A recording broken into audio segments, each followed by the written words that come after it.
The Mafia, one of the most notorious criminal organizations in history, known for its code of honor, family ties, and ruthless ambition. From Sicily to the east coast of the United States, Mafia families have made their mark both in real world and in the iconic world of Grand Theft Auto. Today we are diving into the 3D universe of GTA, where we will explore the rise and fall of the Mafia families that ruled Liberty City, Las Venturas, and beyond.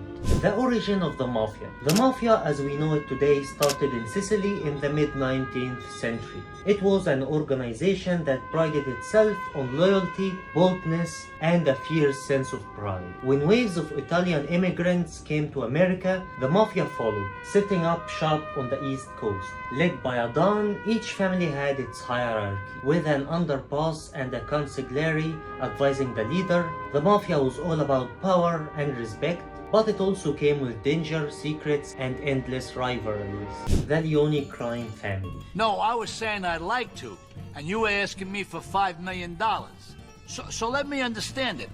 I go in your casino, take a third stake along with your organization and the Corellis, then I let you guys manage my investment for me? Bingo. Yeah, you must really think my mother, God rest her soul, fucked an idiot instead of my father. Are you calling my mother an idiot who goes with morons? No, of course not, Mr. Leone. I'm only making an offer. Let's start with the Leones, one of the most feared Mafia families in Liberty City, headed by Don Salvatore Leone. This family played a key role in GTA 3D universe. In the early 90s, the Leones were deeply involved in Las Venturas San Andreas, where they had a stake in Caligula's casino, sharing it with the Forelli and Sindacco families. However, a heist pulled off by Carl Johnson and his crew cribbed the family's hold, forcing them back to Liberty City. Sup? You two-bit backstabbing piece of eggplant shit! Salvatore! Nice to hear from you too. You're dead. Your friends are dead. Your family's dead. I'm gonna fuck you up and your children and your grandchildren. Well, it's been nice talking to you, but I got some money that needs spending on some expensive trash, so if you excuse me. You're dead! Dead! By 1998, the Leones were caught in a brutal three-way war with the Sindacco and Forelli families. Salvatore was arrested, their enemies were dying, and the city was tearing itself apart. But the Leones managed to outlast their rivals. They took over new territories in the red light district and regained ownership of Pauli's Revenue Bar, turning it into Luigi's 6 Club 7. Hey, Tony! So, you're back where you belong. Hey, we're both back. You and me, we did it, huh? You know it. We cleaned it up with the Forellis. The Sindaccos we sent into the fucking sea. Now I got the Sicilians on the phone wanting peace. We all want peace. But my peace, not their fucking peace. I'm the big man now. Despite their wins, their power was slipping away. The Triads and Diablos started moving into their territory, and the Yakuza became a constant threat. That happened in GTA Advance. Yup, this one no one ever played. By 2001, during the events of GTA 3, the Leones were still strong but had lost their edge. Salvatore's paranoia drove him to try and kill Claude, one of his own associates, fearing betrayal. But his plans backfired, leading to his death and leaving the Leone family's future uncertain. Salvatore's death comes as pleasurable news. You're an efficient killer. I like that in a man. Next up we have the Scillian Mafia. Now let's take a quick look at the Scillian Mafia, another powerful force that briefly showed its strength in Liberty City. Led by Salvatore's uncle, the Sicilians sparked wars between rival families, hoping they'd destroy each other. But the Leones didn't back down, and with Toni Cipriani's help, they fought off the Sicilian threat. In response, the Sicilians tried to pressure the mayor into convicting Leone for racketeering. However, this plan was never carried out because Cipriani, following Salvatore's orders, killed Massimo Turini. Turini! It figures. Give him up. The mayor is mine. This city is mine. Salvatore. Sicily never wanted questo schifo di città. But when tribute to Dryland, what could we do? It was nothing personal. Nothing personal? After what you put me through, I'm gonna tear your fucking heart out.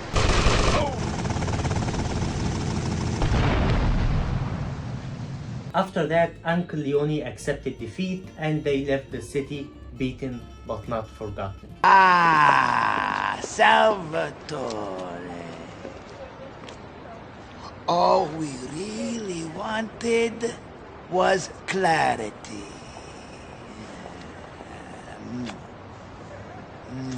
Yes, Uncle, I appreciate that. So, we are at peace now. You and the old country. Of course, me and all my people. Good. Very good.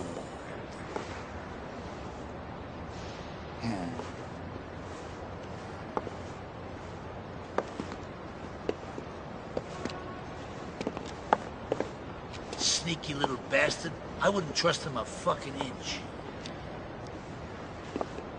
Every dog has his day.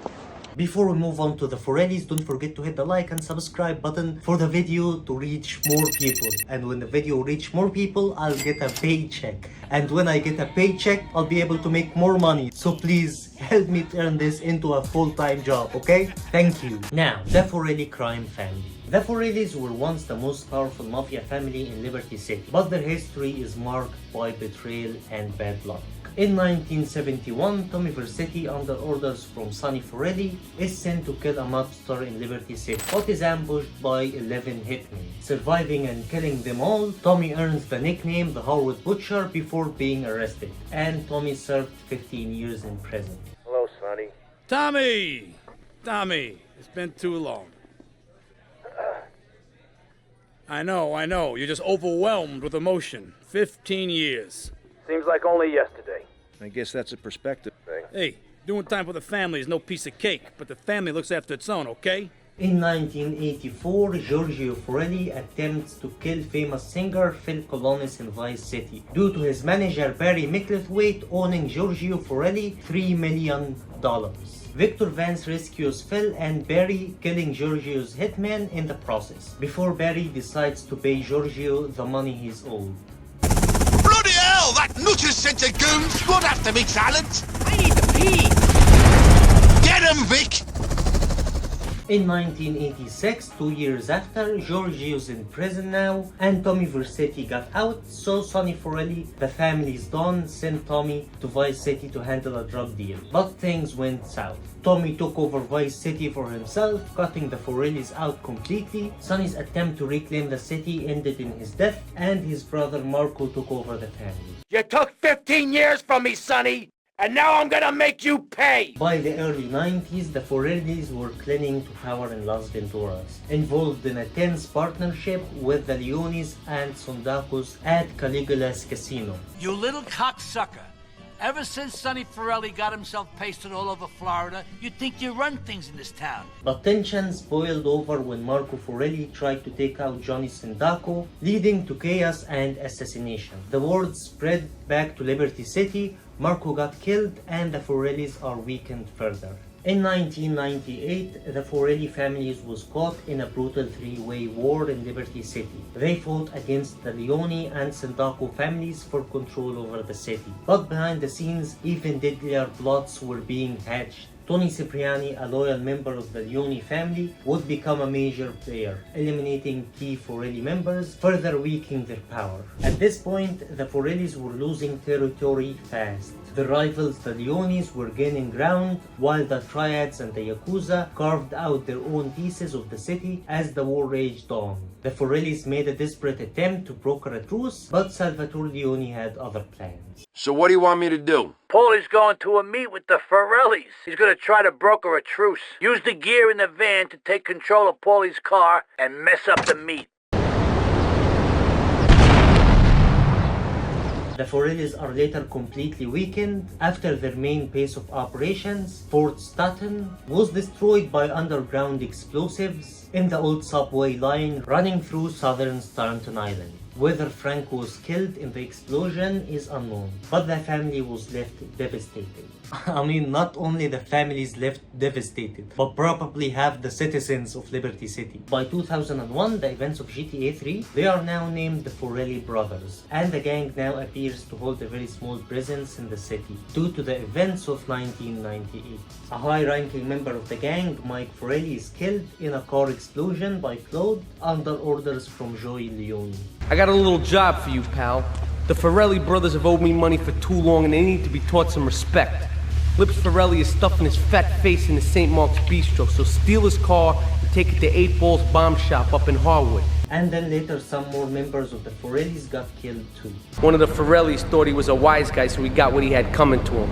Take the corpse to the Crusher in Harwood, alright? So overall, they fall from the top over the years to be a small-time gang in 2001. Just imagine that they never betrayed TommyVercetti and they remained allies. Probably TommyVercetti would have cut them loose anyway because he was all about control. But yeah, they probably would have a better chance. Who knows? Next up, we have the Sindacco crime family. The Sindaccos, another Liberty City family, had their rise and fall largely tied to the rivals.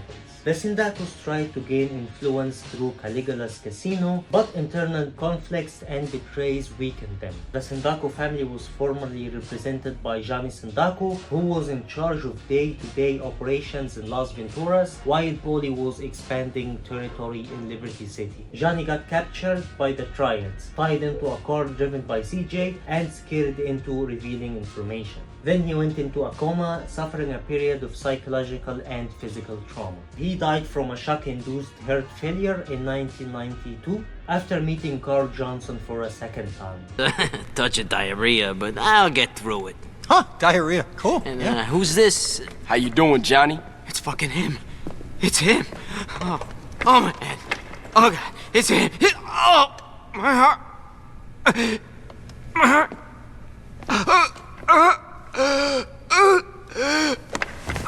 Damn, that nigga fucked up. In 1998, Paulie Sindacco expanded into Leone territory in Liberty City, dealing drugs in Chinatown and the Red Light District. Toni Cipriani, under Salvatore Leone's orders, used JD, a Sindacco insider, to reclaim the Red Light District and Paulie's revenue bar for the Leones, renaming it 6 Club 7. Following their defeat by the Leones, the Sindaccos were confined to Trenton on Staunton Island and attempted to take over Forelli territory, sparking another gang war. Although Paulie Sindacco and Franco Forelli sought a truce, Cipriani sabotaged the effort, escalating the conflict, and the war ended with Paulie's assassination. The Sindacco family's fate remains unclear after Paulie Sindacco's death. It's assumed that they settled in Las Venturas, possibly the only mob family still active there after the events of 1992, as the Leones and Forellis had left Caligula's casino. In Liberty City, they lost all turf and businesses, with the Yakuza and Triads taken over. By the end of 2001, with the decimation of the Yakuza, Leone and Forelli families, the Sindaccos might have had a chance to reclaim territory in Liberty City, though this is never confirmed since 2001 is the last time we saw any events of the 3D universe. So all of the Mafia families had a bad ending in the end of the 3D universe. So yeah, that's about it. If you liked the video, don't forget to hit the like and subscribe button as we agreed, okay? And if you wanted to know more stories about the 3D universe, check out this video right here where I talk about the protagonist's stories before and after their games. So see you later and stay safe.